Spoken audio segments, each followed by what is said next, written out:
Aspirants welcome to our YouTube channel knowledge hub में आपका एक बार फिर से स्वागत है। स्टूडेंट्स, आज की क्लास में हम करेंगे इंडियन हिस्ट्री यानी कि भारतीय इतिहास। और इस क्लास में हम एमसीक्यू करेंगे इंडियन हिस्ट्री के सारे। और ये सारे एमसीक्यू ध्यान रखना हिंदी और इंग्लिश दोनों में होंगे। हिंदी और इंग्लिश में आपको एमसीक्यू करवाए जाएंगे जो भारतीय इतिहास से संबंधित हैं। हर क्वेश्चन में 4 ऑप्शन दिए जाएंगे, हिंदी इंग्लिश में स्टेटमेंट होगी और डिटेल में आपको एक्सप्लेन के साथ करवाया जाएगा। स्पेशल इस क्लास की पीडीएफ के लिए आपको डिस्क्रिप्शन बॉक्स में टेलीग्राम चैनल का लिंक दिया होगा और टेलीग्राम चैनल का लिंक है नॉलेज हब 7900 करके। Knowledge hub KNOWLEDGE knowledge hub 7900 करके टेलीग्राम चैनल का लिंक है। आप नॉलेज हब टेलीग्राम चैनल जरूर ज्वाइन कर लें। काफ़ी सारा स्टडी मटेरियल वहाँ पर आपको मिलने वाला है। ठीक है, ध्यान रखना आज की क्लास में जो एमसीक्यू हम करेंगे वो सारे के सारे हमारे हिस्ट्री के रहेंगे।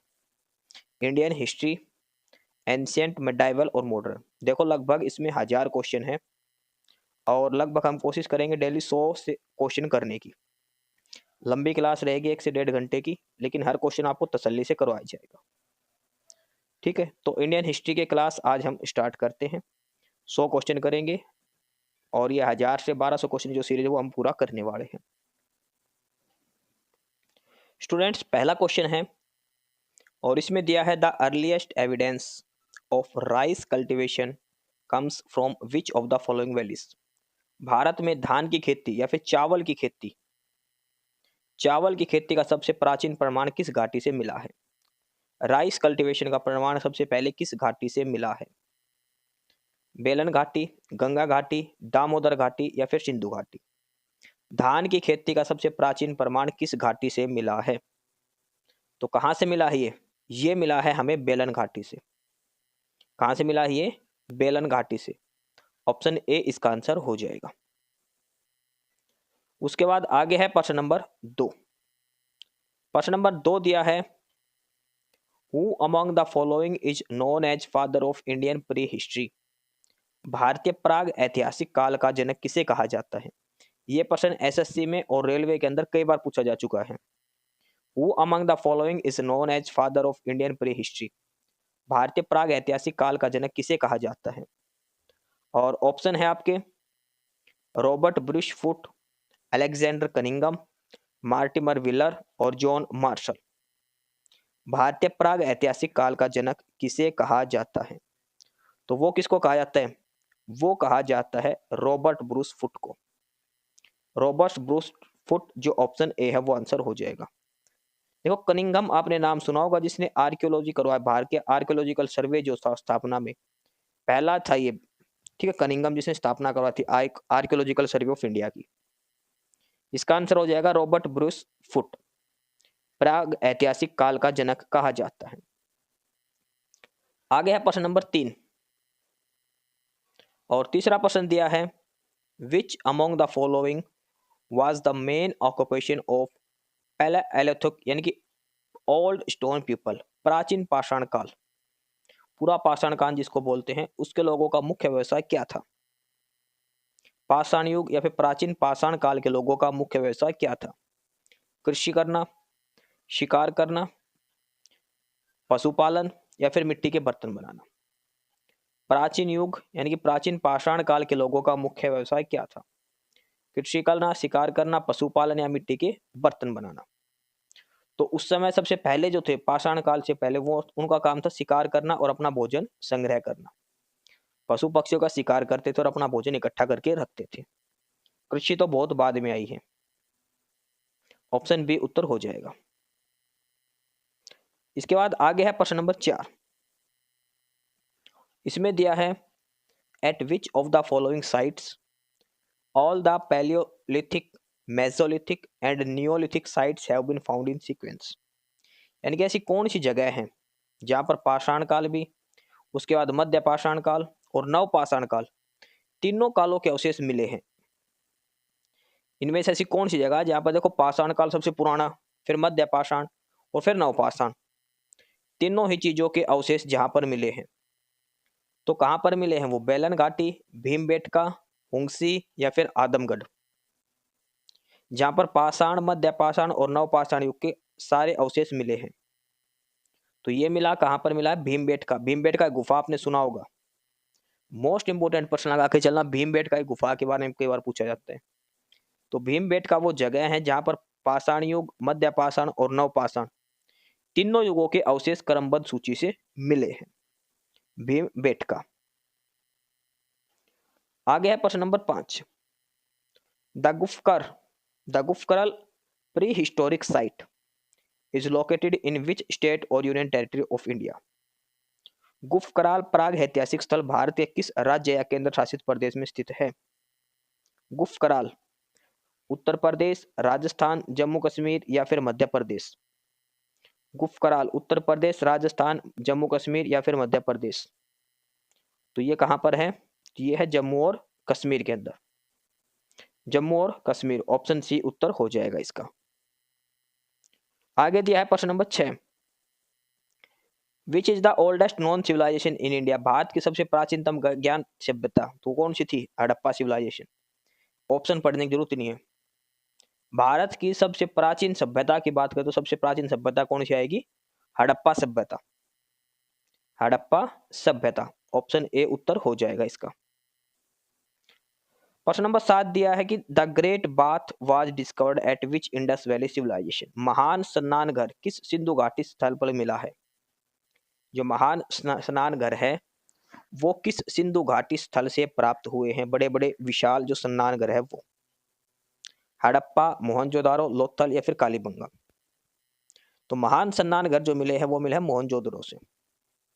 मोहनजोदारो, बड़े बड़े स्नान घर और अनागार घर ये मोहनजोदारो से मिले हैं। आगे प्रश्न number 8। The main crop of Indus valley civilization was? Sindhu घाटी सभ्यता की मुख्य फसल कौन सी थी? सिंधु घाटी सभ्यता की मुख्य फसल कौन सी थी? गेहूं, चावल, कपास या फिर जौ? मोस्ट इंपोर्टेंट इस प्रश्न को लगा के चलना, पेपर में कई बार पूछा जा चुका है ये, खासकर रेलवे के पेपर में जरूर आता है ये प्रश्न। The main crop of Indus valley civilization was?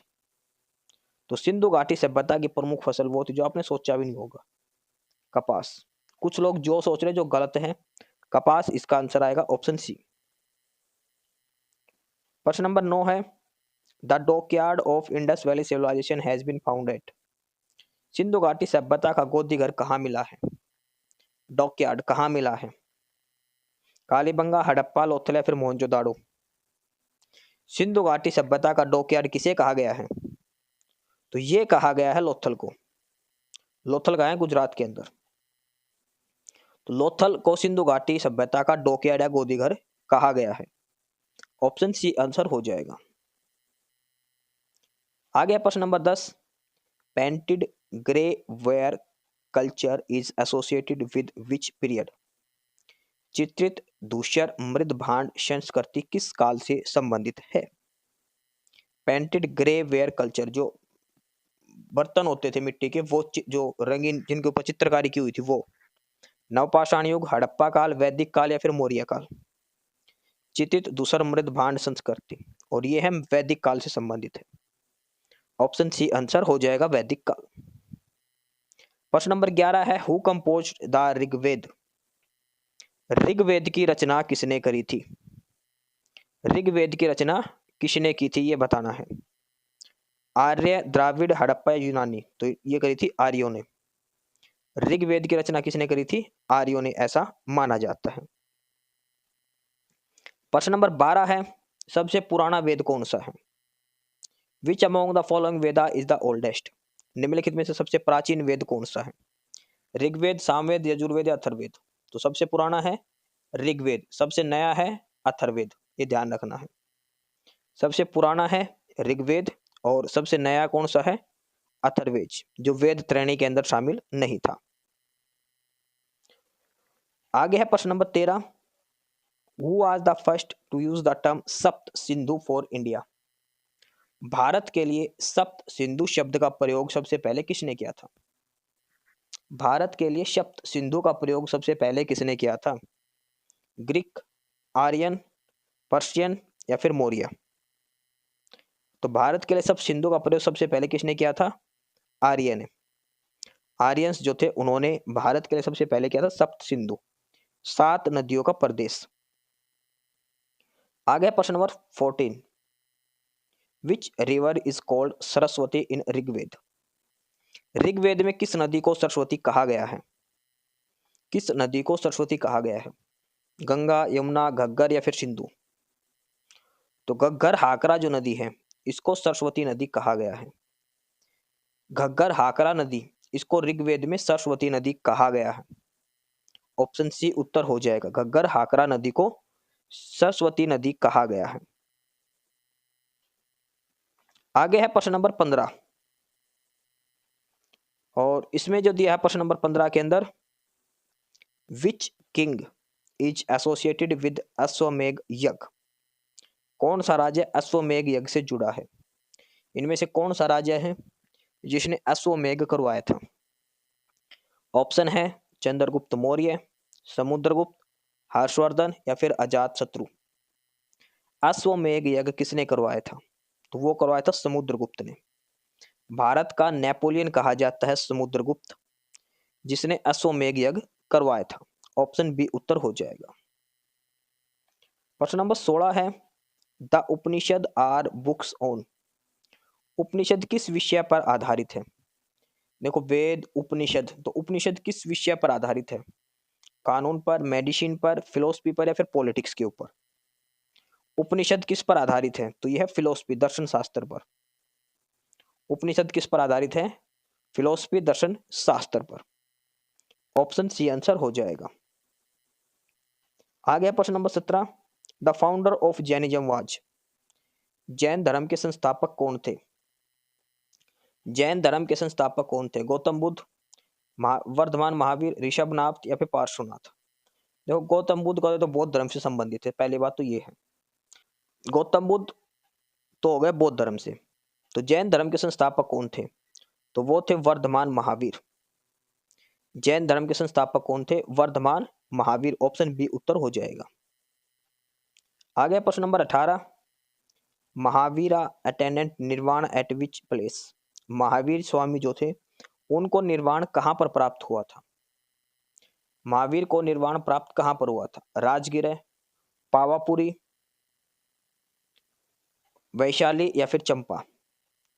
तो उनको जो निर्वाण की प्राप्ति हुई थी वो हुआ था पावापुरी के अंदर। ऑप्शन बी उत्तर हो जाएगा, पावापुरी। आगे है प्रश्न नंबर 19, और प्रश्न नंबर 19 में दिया है, the teaching of Mahavira are contained in which text? Mahavir की शिक्षाएं किस ग्रंथ में संकलित हैं? महावीर स्वामी जो जैन धर्म के संस्थापक माने जाते हैं, इनकी शिक्षाएं किस ग्रंथ में संकलित हैं? अंग, पिटक, वेद या फिर स्मृति?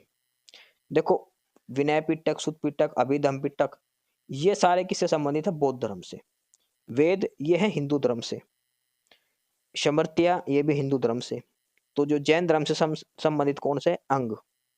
जो महावीर स्वामी की जो शिक्षाएं थी किस ग्रंथ में संकलित हैं? वह अंग के अंदर। ऑप्शन ए उत्तर हो जाएगा, अंग। प्रश्न नंबर 20 देखो, जैन धर्म के 23वें तीर्थंकर कौन थे? हु वाज द 23rd तीर्थंकर ऑफ जैन धर्म? जैन धर्म के 23वें तीर्थंकर, पार्श्वनाथ, ऋषभनाथ, महावीर स्वामी और ऑप्शन डी है नेमिनाथ। तो जैन धर्म के 23वें 23rd और वो थे पार्श्वनाथ। जैन धर्म के 23वें कौन से थे? पार्श्वनाथ। आ गया प्रश्न number 21, Gautam Buddha was born at? Gautam Buddha का जन्म कहाँ हुआ था? कपिलवस्तु, लुम्बिनी, कुशीनगर या फिर बोध गया? गौतम बुद्ध जिन्होंने बौद्ध धर्म की स्थापना करी थी, इनका जन्म कहाँ हुआ था? तो इनका जन्म हुआ था लुम्बिनी में। गौतम बुद्ध का जन्म कहाँ हुआ था? लुम्बिनी के अंदर हुआ था। आ गया question number 22, where did Buddha attend enlightenment? Buddha ने ज्ञान की प्राप्ति कहाँ की थी? बुद्ध को ज्ञान की प्राप्ति कहाँ हुई थी? सारनाथ, बोध गया, राजगिरा या फिर कुशीनगर? तो बुद्ध को जो ज्ञान की प्राप्ति हुई थी वो हुई थी बोध गया के अंदर, बोध गया में। प्रश्न नंबर 23 है, बुद्ध ने अपना पहला उपदेश कहाँ दिया था? Where did Buddha delivered his first sermon? Rajgir है, बोध गया, सारनाथ या फिर वैशाली? देखो बोध गया में उनको ज्ञान की प्राप्ति हुई थी, यह ध्यान रखना है। लुम्बिनी में इनका जन्म हुआ था और उन्होंने अपना पहला उपदेश कहाँ दिया था? यह दिया था सारनाथ के अंदर। सारनाथ के अंदर पहला उपदेश दिया था।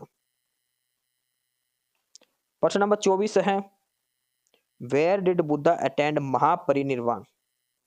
बुद्ध ने महापरिनिर्वाण कहाँ प्राप्त किया था? बुद्ध ने महापरिनिर्वाण कहाँ प्राप्त किया था? राजगिर है, सारनाथ, कुशीनगर या फिर लुम्बिनी?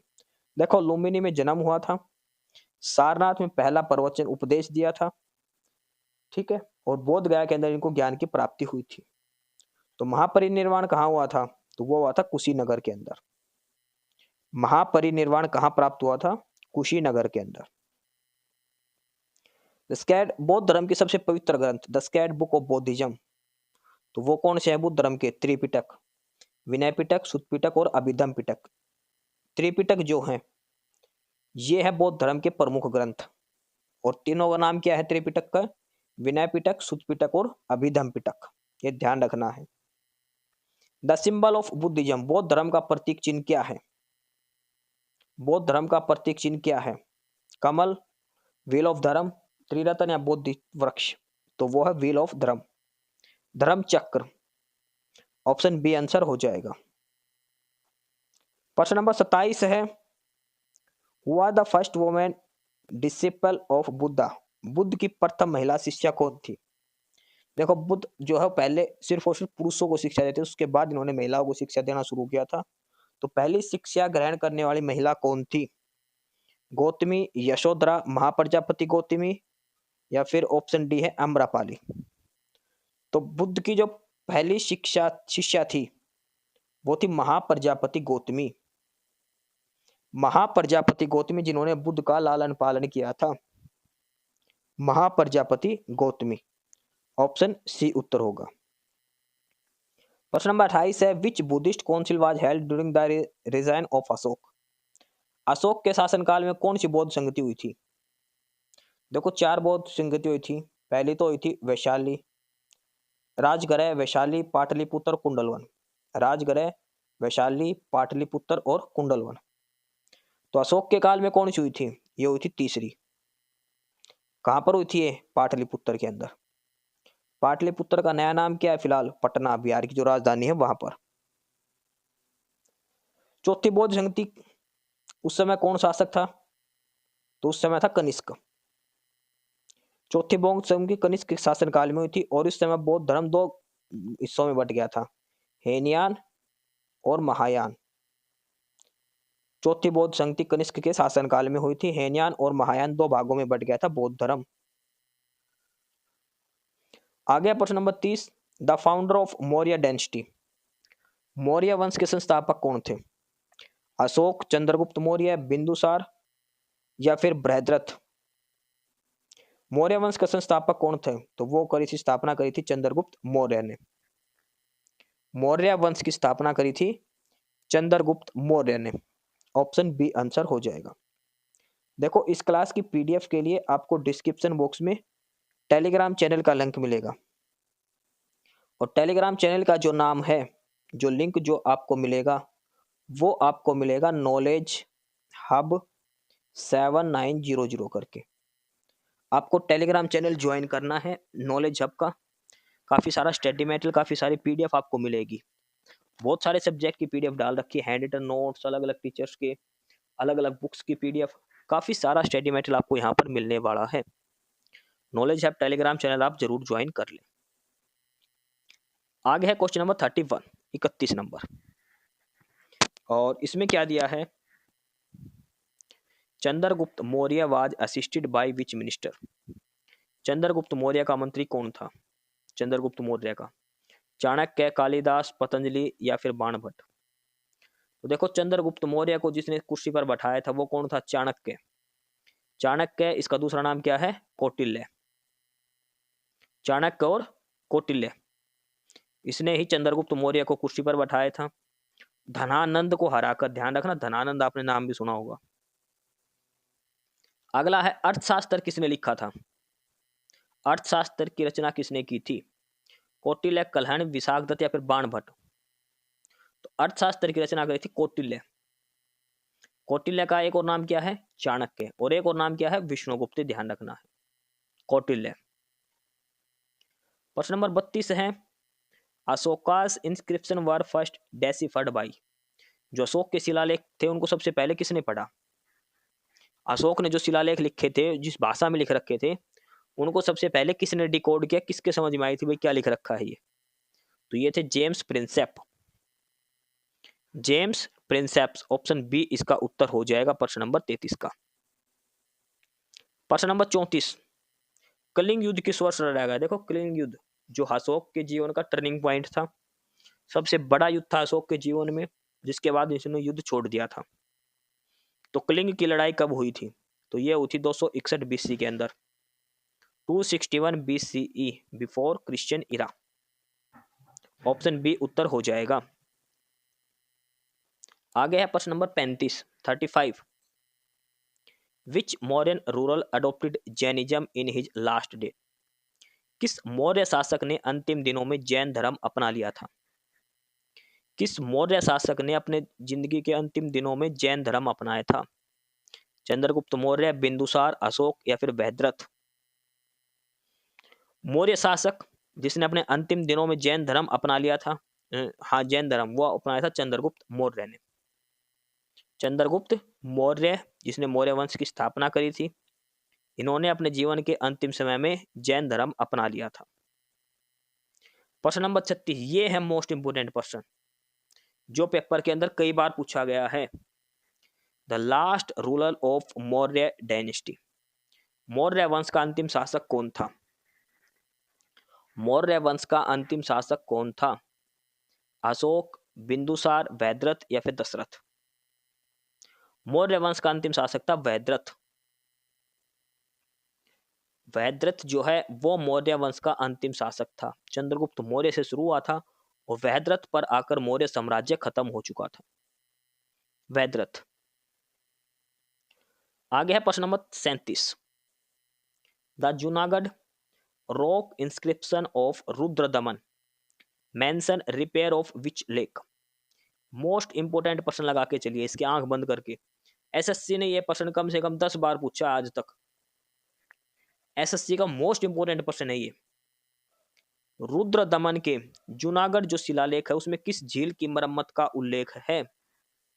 देखो इसके अंदर सबसे पहली बात तो एक ये चीज ध्यान रखना, जूनागढ़ जो शिलालेख है, जो रॉक इंस्क्रिप्शन है, शिला पर लिखा हुआ लेख, किसका है ये? जूनागढ़ का। ये है रुद्र दमन का। ऑप्शन में कई बार मिलान आते हैं ना, इधर नाम होता है और इधर शिलालेख लिख दे किसने कौन सा बनवाया था। तो रुद्र दमन ने बनवाया था जूनागढ़ शिलालेख। तो रुद्र दमन का जो जूनागढ़ शिलालेख है उसमें किस झील की मरम्मत के बारे में बताया गया है? तो वो है सुदर्शन झील। कौन सी झील के बारे में बताया गया है? सुदर्शन झील के बारे में। सुदर्शन झील के पुनर्निर्माण के बारे में बताया गया है रुद्रद्रम के इस शिलालेख के अंदर। शिला पर लिखा हुआ, देखो रॉक इंस्क्रिप्शन का मतलब शिला के ऊपर लिखा गया लेख। तो जूनागढ़ का जो लेख है वो शिलालेख है। आगे प्रश्न number 38, the founder of Gupta dynasty. Gupta वंश के संस्थापक, तो वो था श्रीगुप्त। गुप्त वंश के संस्थापक कौन थे? श्रीगुप्त। ऑप्शन ए उत्तर हो जाएगा। Who is known as Napoleon of India. Bharat का नेपोलियन किसे कहा जाता है? तो कहा जाता है समुद्रगुप्त को। देखो समुद्रगुप्त ध्यान रखना, कई होते थे, चंद्रगुप्त मौर्य, चंद्रगुप्त प्रथम, चंद्रगुप्त द्वितीय और एक समुद्रगुप्त। आपको पेपर में ये ही 4 ऑप्शन दिए जाते हैं हर बार। तो बच्चे चंद्रगुप्त में कंफ्यूज हो जाते हैं, जो गलत है। वो आएगा समुद्रगुप्त। भारत का नेपोलियन कहा जाता है समुद्रगुप्त को। Who are the greatest ruler of Gupta dynasty. Gupta वंश का सबसे महान शासक कौन था? गुप्त वंश का सबसे महान, तो भारत का नेपोलियन किसे कहा जाता है? समुद्रगुप्त को। तो इसलिए कहा जाता है क्योंकि वो विश्व विजेता था। ठीक है, और इसमें आंसर जो दिया है वो दिया है चंद्रगुप्त द्वितीय विक्रमादित्य। ये सही है, ऑप्शन सी उत्तर हो जाएगा। चंद्रगुप्त द्वितीय जिसको विक्रमादित्य की उपाधि धारण करी थी, वो गुप्त वंश का सबसे महान शासक है। ऑप्शन सी आंसर आएगा भाई इसका। प्रश्न नंबर 41 है कि who was the Chinese traveller who visited the court of Chandragupta द्वितीय। चंद्रगुप्त द्वितीय के दरबार में कौन सा चीनी यात्री भारत आया था? सॉरी, चंद्रगुप्त द्वितीय के दरबार में कौन सा चीनी यात्री आया था, ये बताना है। चंद्रगुप्त द्वितीय, जिसको जो सबसे शक्तिशाली शासक था गुप्त वंश का, और इसको किस नाम से जानते थे? विक्रमादित्य की। तो चंद्रगुप्त द्वितीय के शासनकाल में भारत कौन सा चीनी यात्री आया था? तो आया था फाइयान। कौन आया था? फाइयान। हेनसांग किसके शासनकाल में आया था? हर्षवर्धन के शासनकाल में आया था हेनसांग। फाइयान किसके शासनकाल में आया था? चंद्रगुप्त द्वितीय के शासनकाल में। प्रश्न नंबर 42 है, who was the author of Meghdoot. Meghdoot जो पुस्तक वो किसने लिखी थी? मेघदूत, अभिज्ञान शाकुंतलम, ये सारी रचनाएं किसकी है? तो यह कालिदास की। मेघदूत के लेखक कौन थे? कालिदास। हर्षचरित, हु रोट हर्षचरित, तो ये किसने लिखी थी? बाण भट्ट ने। हर्षचरित की रचना किसने करी थी? बाण भट्ट ने करी थी। प्रश्न नंबर 44 है, who are the founder of Vardhan dynasty. Vardhan वंश के संस्थापक कौन थे? वर्धन वंश के हर्षवर्धन, पुष्यभूति, राजवर्धन या आदित्यवर्धन। तो ये करी थी पुष्यभूति ने। पुष्यभूति ने वर्धन वंश की स्थापना करी थी। वर्धन वंश का दूसरा नाम भी पुष्यभूति वंश है, ये ध्यान रखना। जो हर्षवर्धन, राजवर्धन हमने नाम सुने हैं, तो उसकी स्थापना करी थी पुष्यभूति ने, और वर्धन वंश का दूसरा नाम पुष्यभूति वंश है, ये ध्यान रखना आपको। हर्षवर्धन की राजधानी कहाँ थी? पाटलिपुत्र, थानेसर या कन्नौज या फिर उज्जैन। तो हर्षवर्धन की राजधानी थी कन्नौज। हर्षवर्धन की राजधानी कहाँ है? कन्नौज में। अगला है कि who was the Chinese traveller who visited Harshavardhana's court. Harshavardhana के दरबार में, तो हमने पहले ही पढ़ा था, हर्षवर्धन के दरबार में कौन आया था? हेनसांग। और ये किसके दरबार में आया था? चंद्रगुप्त मौर्य द्वितीय के दरबार में फाइयान आया था, और हर्षवर्धन के दरबार में आया था हेनसांग। हेनसांग आया था हर्षवर्धन के दरबार में। प्रश्न number 47 who founded the Pallava dynasty. Pallava वंश की स्थापना किसने करी थी? सिंह विष्णु, महेंद्र वर्मन, नंदी वर्मन या फिर दंती वर्मन। पल्लव वंश की स्थापना और ये करी थी सिंह विष्णु ने। सिंह विष्णु, पल्लव वंश की स्थापना सिंह विष्णु। प्रश्न नंबर 48 है, the Kailashnath temple at Kanchipuram was built by. Kanchi का जो कैलाशनाथ मंदिर है उसका निर्माण किसने करवाया था? कांचीपुरम का कैलाशनाथ मंदिर का निर्माण किसने करवाया था? नरसिंह वर्मन द्वितीय, महेंद्र वर्मन, सिंह विष्णु या फिर दंती वर्मन। तो ये करवाया था नरसिंह वर्मन द्वितीय ने। नरसिंह वर्मन द्वितीय। सिंह विष्णु कौन है? पल्लव वंश के संस्थापक। सिंह विष्णु पल्लव वंश के संस्थापक हैं। नरसिंह वर्मन द्वितीय जिसने कांचीपुरम का कैलाशनाथ मंदिर बनवाया था। अगला question number 49, who founded the Chola dynasty. Chola वंश की स्थापना किसने की थी? देखो, चोल वंश, पल्लव वंश, पाल वंश, इन सभी के संस्थापक तो हमें याद रखने जरूरी हैं। आजकल वो टाइम हट गया जब अकबर बाबर का था, इतने क्वेश्चन वहां से नहीं आते जितना भी यहाँ से आने लग गया। ठीक है, अशोक वगैरह को उनको इतना नहीं पूछता, पल्लव, पाल वंश, ये वंश ज्यादा पूछते, चोल वंश, चालुक्य वंश, इनके बारे में। तो चोल साम्राज्य की स्थापना किसने करी थी? विजयालय, राजराजा प्रथम, राजेंद्र प्रथम या फिर कुलोतुंग। तो वो करी थी विजयालय ने। चोल वंश की स्थापना करी थी विजयालय प्रथम ने। ऑप्शन ए उत्तर हो जाएगा। प्रश्न नंबर 50 है कि the Vriddheshwar temple at Tanjore was built by. Most important प्रश्न है ये, मोस्ट इंपोर्टेंट प्रश्न है ये। तंजावर का जो वृद्धेश्वर मंदिर है तंजौर के अंदर, वृद्धेश्वर मंदिर किसने बनवाया था? राजराजा प्रथम ने, राजेंद्र प्रथम ने, कुलोतुंग प्रथम या फिर आदित्य प्रथम। तंजौर का वृद्धेश्वर मंदिर और यह बनवाया था राजराजा प्रथम ने। राजराजा प्रथम ने यह मंदिर बनवाया था, वृद्धेश्वर मंदिर तंजौर के अंदर। ये सारा कुछ था आज की इस क्लास में। जो प्रश्न हमने देखे हैं डिटेल में हर प्रश्न का सॉल्यूशन करा है।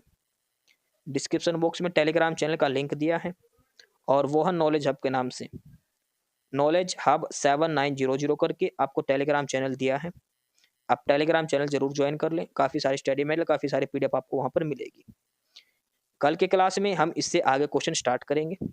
ये हमने पहले हिस्ट्री की चला रखी है टेस्ट सीरीज, ठीक है। ये जल्द ही मतलब 10 दिन भी नहीं लगेंगे लगभग, इसको 5 दिन में इसको कंप्लीट करेंगे। फिर पॉलिटी के देखेंगे ऐसे क्वेश्चन हर सब्जेक्ट के लिए, और इसकी पीडीएफ आपको जरूर प्रोवाइड करवाई जाएगी।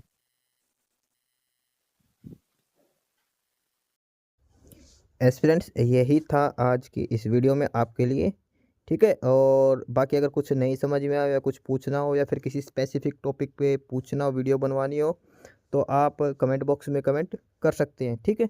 बाकी आप हमारा चैनल नॉलेज हब को सब्सक्राइब जरूर करें, अपने फ्रेंड्स को रिकमेंड करें और वीडियो को लाइक करें, शेयर करिए, जुड़े रहिए हमारे साथ। मिलते रहेंगे आपके साथ रोज़ रोज़ नए कंटेंट के साथ, नई अपडेट्स के साथ, ठीक है। और चैनल को शेयर ज़रूर करें अपने फ्रेंड्स के साथ। एक बार फिर से जो एस्पिरेंट्स, जो कैंडिडेट्स नए हैं, वो चैनल को सब्सक्राइब जरूर करें, अपने चैनल नॉलेज हब, ठीक है।